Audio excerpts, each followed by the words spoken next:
Hey guys, a little change of scenery. I'm in here in my white truck right now. I don't think I've ever given any kind of recap on my white truck, what it is and what it isn't. But it's a 99 GMC K1500 four-wheel drive, and originally come with a 4.8 liter 4L60.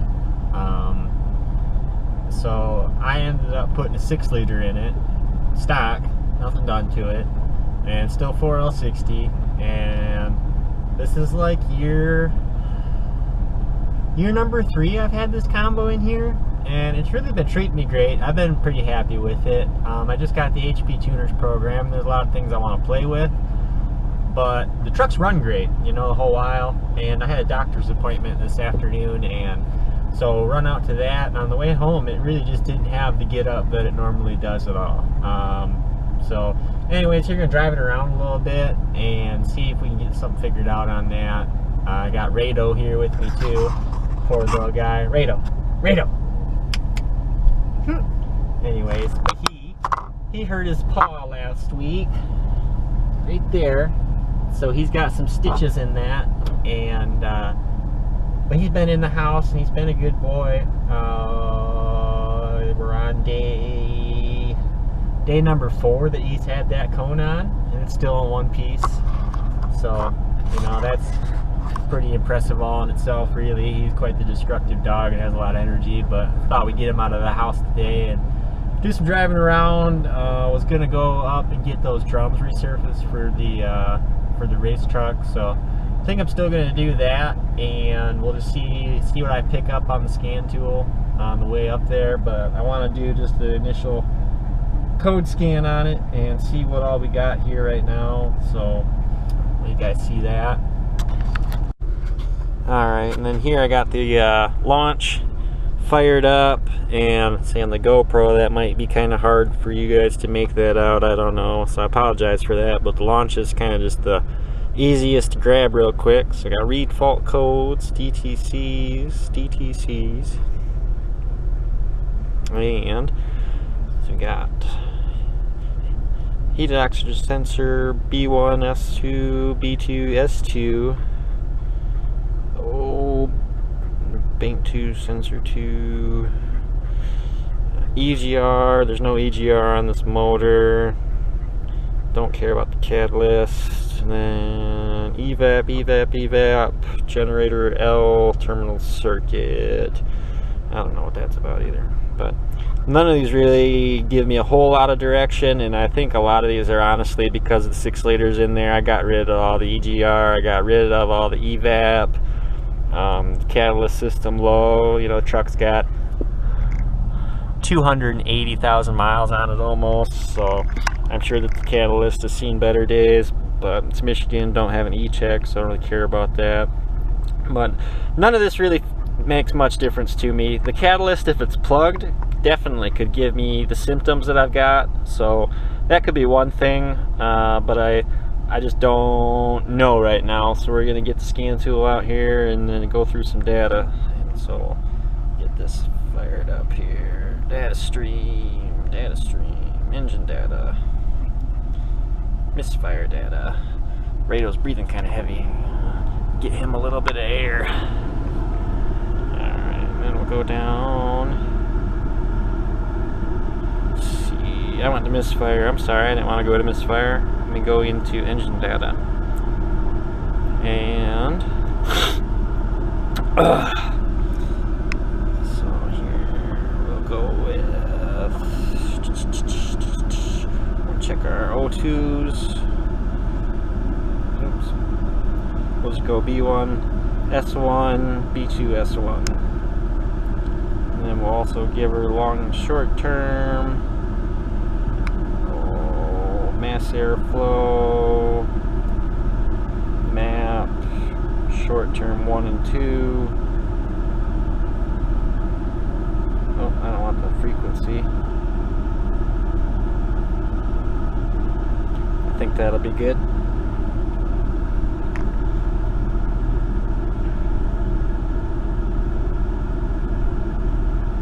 And it's killer out there with the heat today. And it's like, I don't know, it's 85, 90 probably. My 99 doesn't have temp gauge in it, or sorry, a thermometer for the outside temperature. Old school, just got the compass. 99. But it's also rebadged as a Chevy, so you see the Chevy grill, tailgate, airbag there. So, and here we go. Long-term trim looks real nice. Short-term trim looks real nice. Yeah, mass airflow is not bad. O2s look like they're switching. So we'll go take her for a drive and see what happens. Better do something here before he falls asleep, huh? I just headed out of town here and get her up to speed a little bit, and I'll kind of show you guys best I can. I know you're not sitting here in the seat to know exactly what I'm talking about or be able to feel it, but hopefully a little truck like this and me telling you what size motor it's got in it, you can imagine it gets up and goes pretty good. So I'll kind of show you what it's doing here. Anyways, we're up to 50, but if I stab it just a hair, right there, we're just shifted down. I'd say I'm probably 50% throttle right now, and we're just not moving. I mean, wide open throttle, nothing. It just makes noise.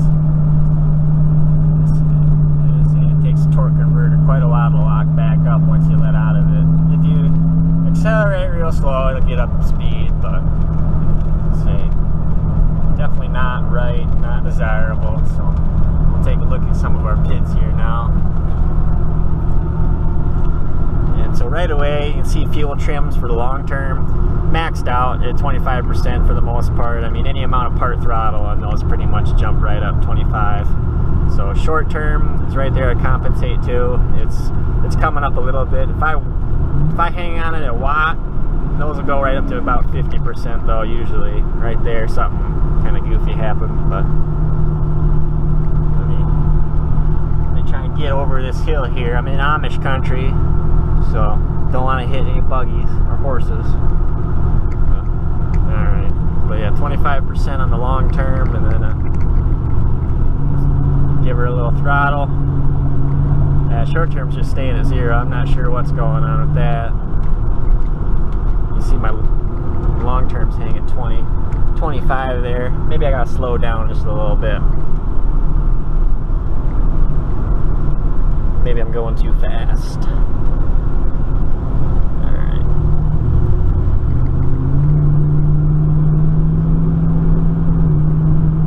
Right there, boom. And then it dropped to 0. So I don't know if it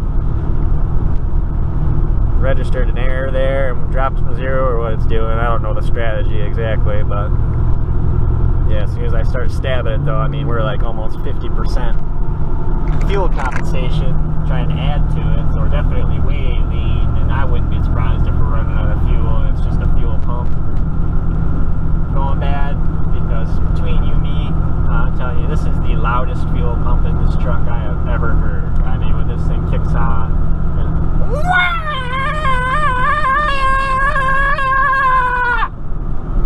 so the fact it's made this long is pretty impressive, and also that it just hasn't totally crapped out and cut out and just not been a no start for me. So thankful for that. You know, I'm still driving the truck. Any luck, I'm gonna get some drums cut today too. So, but when I get back to the shop, what I'll do is I'll put a fuel pressure gauge on it and take it for a spin, and then we'll just do a couple pulls on it, and if that fuel pressure drops out under wide open throttle, then, you know, pretty much dead giveaway I got a pump issue. And to say this pump, I have no idea how old it is. It's been replaced not by me, so I mean before I owned the truck. Yeah. So that's just one of them things. Sometimes they need it. So we'll see what kind of results I get when I get the fuel pressure gauge on there. I'm sure there's a lot of people too saying, well, why don't you check the filter? Well, and say long story short, on this truck, I've run like 3 different fuel feeds on this thing just because I haven't been happy with, you know, basically the first setup and then the second setup. And so now finally, you know, on this third setup here, I've got, I mean, it's a new filter on it, you know. If I put a pump in it, you know, for 10 bucks, sure, I'm going to put a filter in it too, but, you know, I got to get down to the culprit. I'm not much, I don't care too much for guessing. I don't have time for it. So anyways, we'll get something conclusive figured out, and then we'll see if we can get this thing fixed up. It started raining out here now, so that's not quite desirable, but got those drums turned and the truck ran to make it back. Still no power, so I'm gonna let you guys take a listen to this fuel pump. This is before even putting on the gauge or anything. Take a look, but just so that way you guys can appreciate the noise that this baby makes. Let me dig my keys out of the store.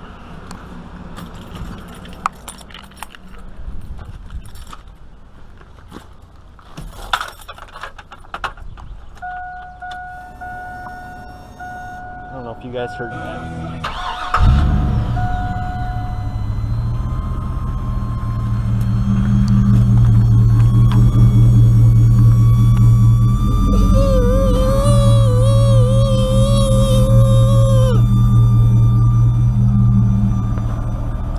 So there's that. Let me get the gauge on it.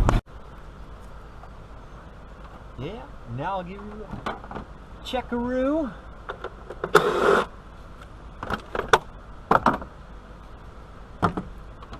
Even got a straighter valve cap on it, just like the good Lord intended.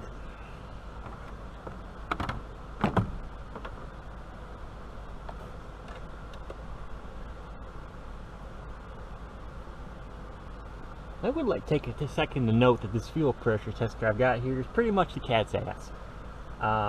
Normally, if you get a fuel pressure tester, this adapter here, or any of the other ones like the Ford adapter, this would be the GM. I call it the GM, but a lot of makes use this particular style fitting, but there is a straighter valve right there too. And normally if you get any of the other kits or a cheaper type kit, I shouldn't say cheaper, I'll just say some of the other kits do not come with this straighter. So as you screw this on, you piss fuel all out of here, and then stinky gas fire hazard crap. And then this one right here gives you second straighter.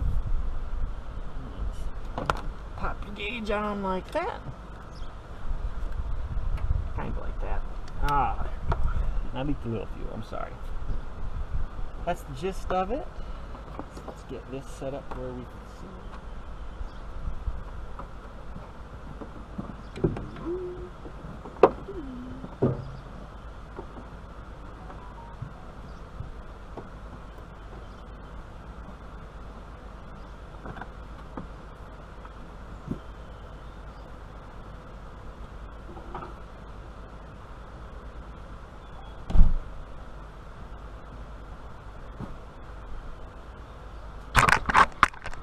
So fuel pressure gauge is connected.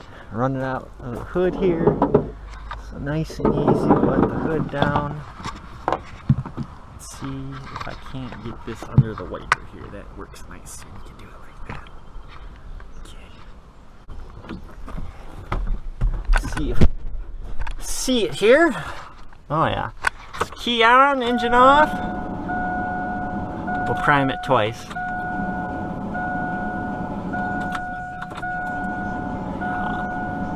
A little bit shy of 55 there, and doesn't look like it bleeds down.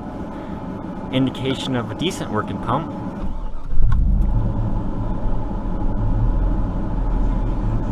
Engine running about 47, 48.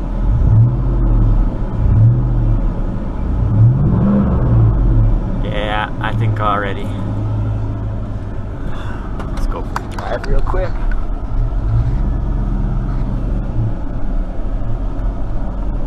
I don't know how steady I can hold this camera on that gauge. Hopefully that's good enough right there. Sorry, it's going to be moving on you. We'll just go right instead of left here. Just make it a little quicker drive. So, hard throttle. Stand on it.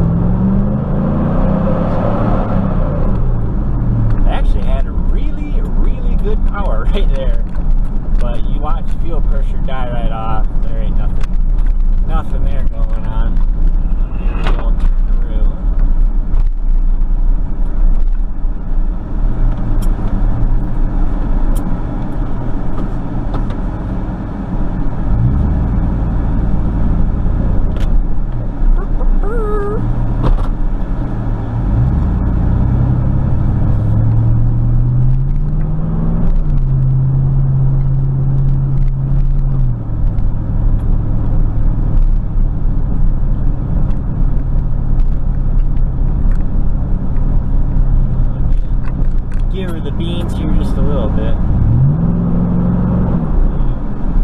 That's definitely not good. Let me make it up here to the corner. We'll try some more. Alright, now we're on the main drag here.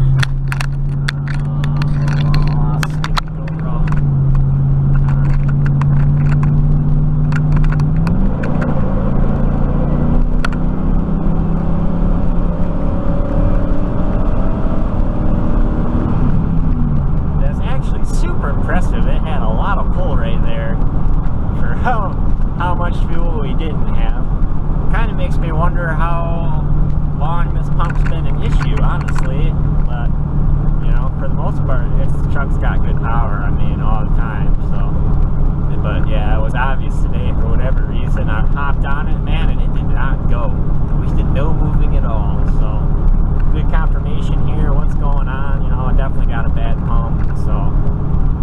Just can't keep up. The motor's calling for that demand, and it just cannot supply the volume up there at the higher RPM. So, anyway, nice to get that figured out.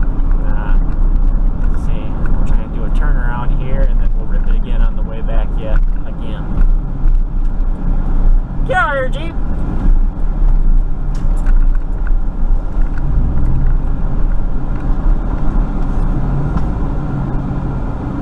Good, and we're moving.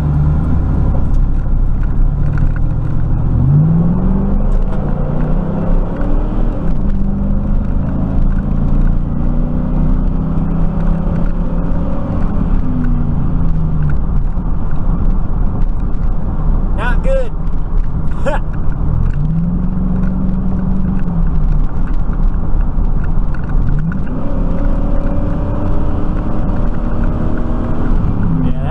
How good a pickup it has for only, I mean, squirting out 20-30 pounds there on the low end. So definitely, I'm sure as the pump heats up too, you know, that probably is a factor. I've got about 3/4 of a tank of gas in it right now, so that pump's probably staying pretty cool. You know, with heat, I'm sure that would get worse, you know, if there wasn't the fuel in the tank to cool the pump. So there's a lot of people that don't realize that, you know, driving around with that $5 worth of fuel in your tank all the time and literally nothing more, you know, always having your low fuel light on, you know, your fuel is actually what does most of the cooling for your fuel pump. So it sits down there in the tank, I mean, so that way it's in the cool fuel, staying cool all the time. You know, there's a reason that they put the pump in the tank like that. People think it's just sort of to be a pain in the ass. And don't get me wrong, it definitely turns it into a pain in the ass sometimes. But I mean, the longevity of a pump, you know, that's in a tank that has, I'll say, half a tank, shit, probably even a quarter tank of fuel, is going to survive a lot longer. So some people don't think about, most people don't think, you know, period. So just one of those things. But anyways, you know, I got a bad pump here in the old white truck, so we're going to get that changed out, get some results. But you know, we save a lot of time when you diagnose it correctly the first time. You don't monkey around throwing crap at it, wasting your time, and you know, respectively, if this was a customer vehicle, wasting their time too. So, but anyways, we'll get that on the up and up, and you know, there's no shortage of trucks to drive in the meantime. So anyway, we'll get that figured out and get that videoed. So I hope everybody's enjoying that so far. Stay tuned.